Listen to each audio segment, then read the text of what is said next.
Udah. Oke. Assalamualaikum warahmatullahi wabarakatuh. Mulai. Sebelumnya perkenalkan kami dari kelas 2B dengan anggota kelompok saya sendiri Agus Ali Fahmi.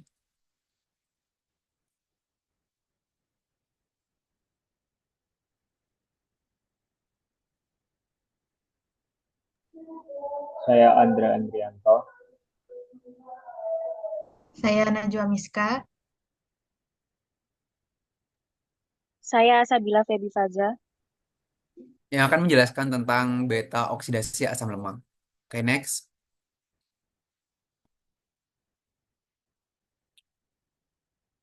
Beta oksidasi adalah proses metabolisme di mana asam lemak dipecah di dalam mitokondria untuk menghasilkan energi dalam bentuk ATP. Selain itu, beta oksidasi juga menghasilkan NADH dan FADH2 yang digunakan untuk menghasilkan lebih banyak energi melalui rantai transportasi elektron.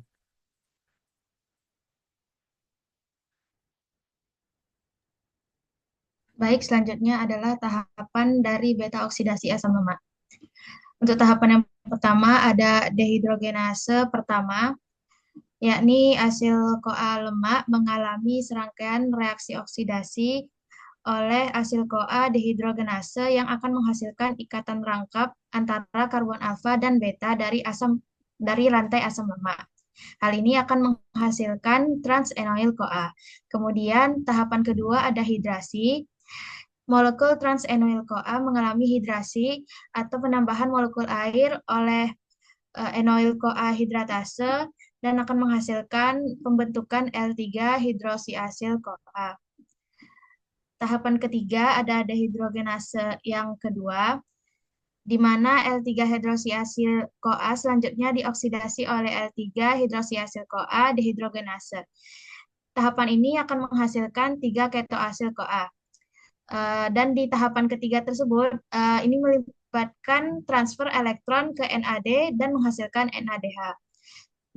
Tahapan yang terakhir ada pembelahan tiolisis. Langkah terakhir dari siklus oksidasi beta melibatkan pembelahan 3 ketoasil CoA oleh beta ketotiolase. Pembelahan ini menghasilkan asetil-CoA dan rantai asil CoA lemak yang lebih pendek dari asam lemak aslinya.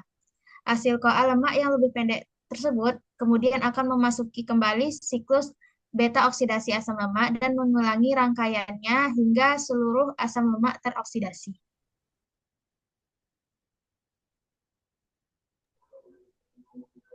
Lalu yang berikutnya yakni hasil energi beta oksidasi.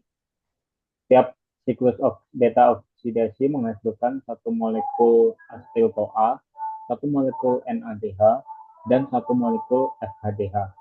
Sebagai contoh, oksidasi lengkap asam palmitat 16 atom karbon melalui 7 siklus beta oksidasi menghasilkan 8 molekul asetil CoA, 7 molekul NADH, dan 7 molekul FADH. Asetil CoA kemudian masuk ke siklus asam citrat, sementara NADH dan FADH digunakan dalam rantai transport elektron untuk menghasilkan ATP.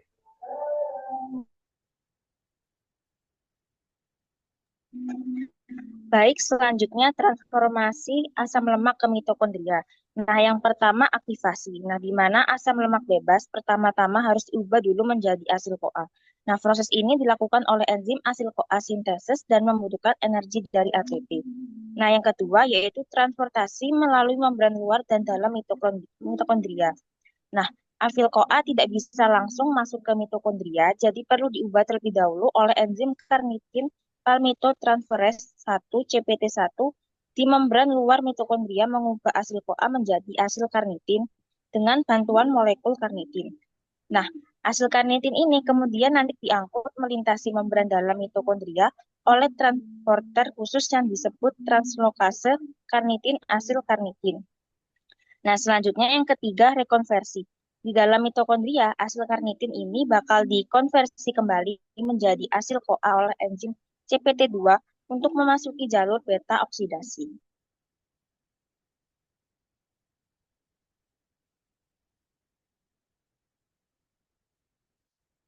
Jadi kayak sebelumnya.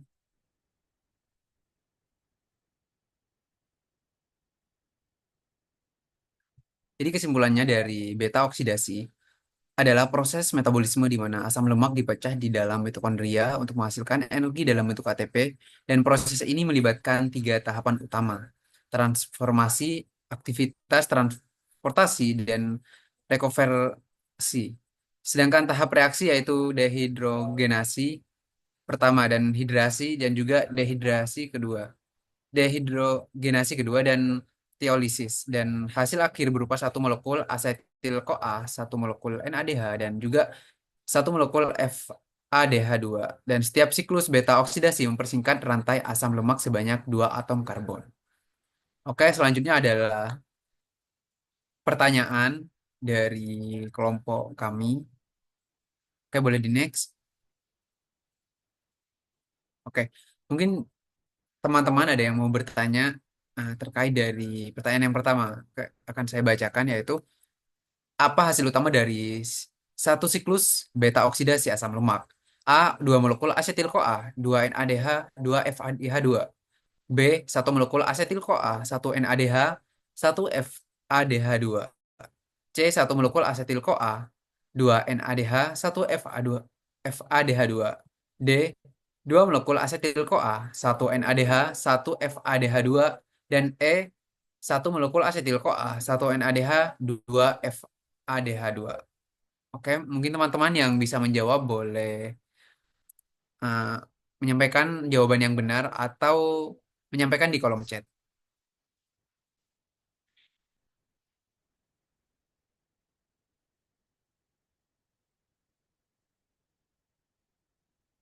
Oke, dari Nana jawabannya adalah B. Oke, apakah jawaban yang benar adalah B, materi?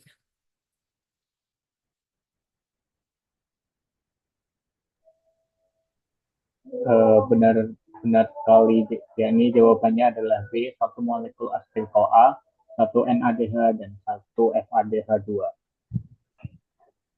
Oke. Oke, next ke pertanyaan kedua. Oke, saya akan bacakan soal dan juga jawabannya. Enzim manakah yang berperan dalam mengkonversi asetil CoA menjadi asil karnitin untuk transportasi ke dalam mitokondria? A.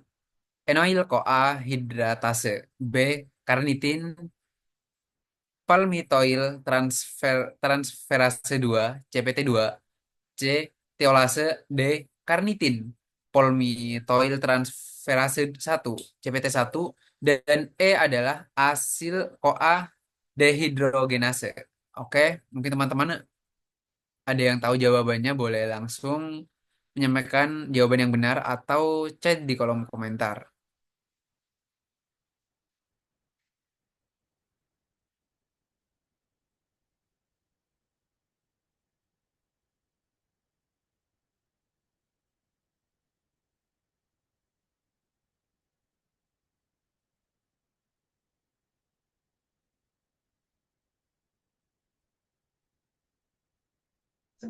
Jawabannya D.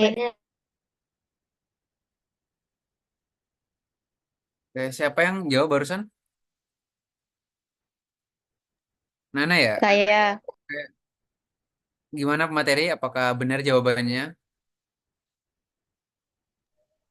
Oke, sekali lagi jawabannya benar, ya, ini B, karnitin palmitoyltransferase 1 atau CPT1.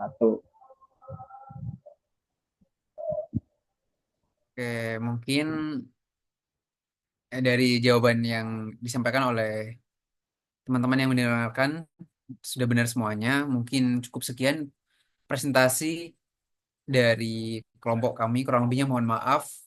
Wassalamualaikum warahmatullahi wabarakatuh.